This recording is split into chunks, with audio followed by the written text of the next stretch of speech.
सरगोदा में ख़वातीन के साथ ज़्यादती के वाक़यात थम न सके। सरगोदा के इलाके शाह निगडर में दरिंदा शख्स ने 20 साला लड़की को ज़्यादती का निशाना बना डाला।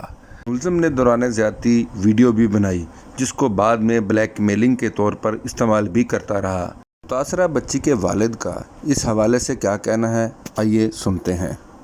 मेरे महल्लेदार जी उस मेरी बच्ची नाल बहला फुसला के उस नाल गनाह कीता जी। उस तो बाद उस मेरी बच्ची की वीडियो बना ली जनाब। वीडियो तो बाद वो मेरी बच्ची नूं ब्लैकमेल करके करता रहा, बार बार करता रहा।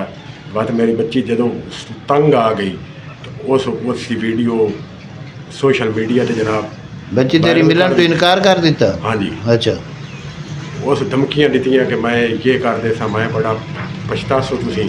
अच्छा। उस मेरी बच्ची की वीडियो जनाब सोशल मीडिया ते वायरल कर दी। अच्छा। तो इस वास्ते मेरी अर्ज़ है कि मेरे नाल इंसाफ किया जाए। थाना शाह निगडर पुलिस ने वाक़या की इतला पर मुलज़म के ख़िलाफ़ मुकदमा दर्ज कर लिया है और मुलज़म की तलाश शुरू कर दी है। अब देखना यह है कि बाअसर मुलज़म पुलिस की गिरफ्त में कब आता है।